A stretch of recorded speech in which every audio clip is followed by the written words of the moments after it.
Hey everyone, and welcome back to the 5 p.m. podcast. I'm Dan, and as always, I'm here with Tina, ready to unpack another complex topic. Hey Dan, always good to be here. Today we're diving into something that's, it's a bit of a sticky situation, literally and figuratively. Canadian oil pipelines? Oh, this is good. So, Canada's in this weird spot, right? They produce tons of oil, we're talking millions of barrels a day, but they're super reliant on the U.S. to buy it. Right, and that's where things get interesting.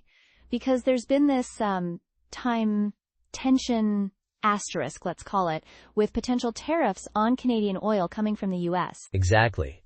And those tariffs, they're not small potatoes. We're talking potentially billions of dollars a year. So Canada's thinking, okay, how do we get around this? And the obvious answer, at least on paper, is to build more pipelines times within times Canada to get that oil to different ports, different markets, and not be so dependent on one single buyer. It makes sense, in theory. Less reliance on one customer, more control over your own destiny, more options. But, and this is a big but, private companies aren't exactly lining up to build these pipelines. Which is, kind of a problem. Yeah, it's a head scratcher, isn't it? You'd think, with all that potential profit, companies would be all over this. But it turns out, it's way more complicated. So let's dig into asterisk why. What's holding these companies back? Is it just the money, or is there more to the story? Well, money is a asterisk huge times part of it, of course. These are mega projects. We're talking billions of dollars in investment. But it's also the asterisk risk times involved. Risk? Like what kind of risk? Think about it. You've got these incredibly long regulatory processes. Environmental assessments that can take years, sometimes decades. I was reading about one project where the assessment took almost 4 times years before it even got to the approval stage. 4 years just for the asterisk assessment? Wow.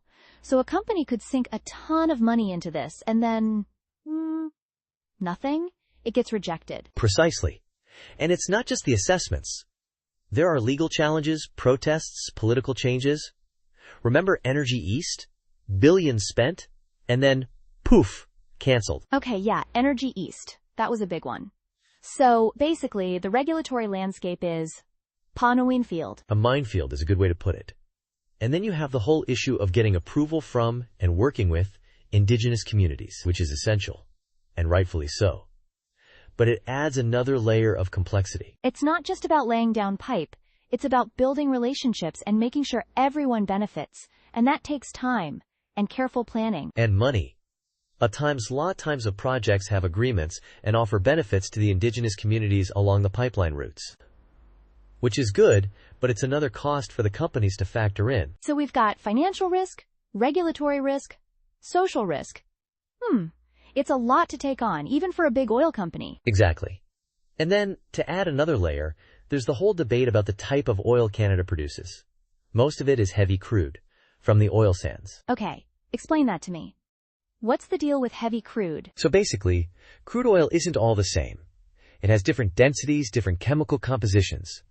Heavy crude is, times heavier, times 9, it has a lower API gravity, different carat.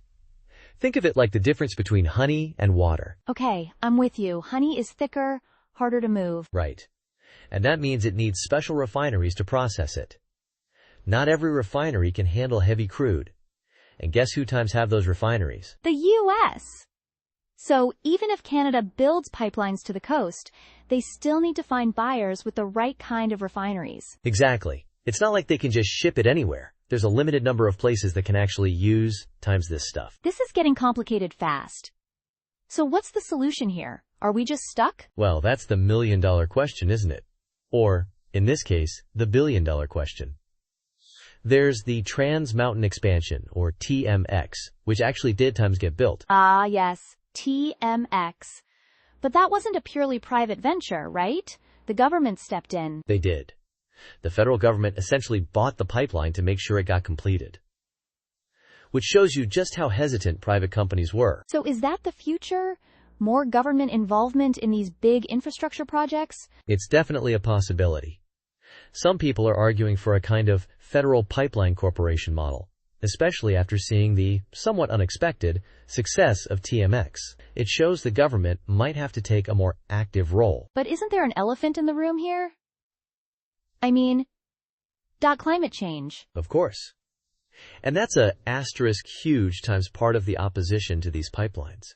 Environmental groups are understandably concerned about the impact of extracting and transporting oil, especially from the oil sands. It's a tough balancing act, right? Economic interests versus environmental responsibility. It is. And there's no easy answer. Some people are pushing for a faster transition to renewable energy, to reduce our reliance on oil altogether. Which makes sense in the long term, but what about the short term? Canada still needs to, keep the lights on and the economy running. Exactly. And that's why you're seeing investments in technologies to make oil extraction and transportation cleaner, less impactful. It's about finding a way to bridge that gap, to meet energy needs while minimizing environmental harm. So it's not just about building pipelines or not times building pipelines. It's about a whole range of factors, from economics and politics to technology and the environment. Precisely.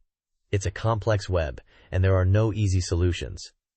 But it's a conversation we need to keep having, and all these different perspectives need to be considered. Well, Dan, as always, you've given us a lot to think about. This is clearly a story that's going to keep developing. Thanks for breaking it down for us. My pleasure, Tina. And thanks to everyone for listening. Join us next time on the 5 p.m. podcast for more deep dives into the issues shaping our world.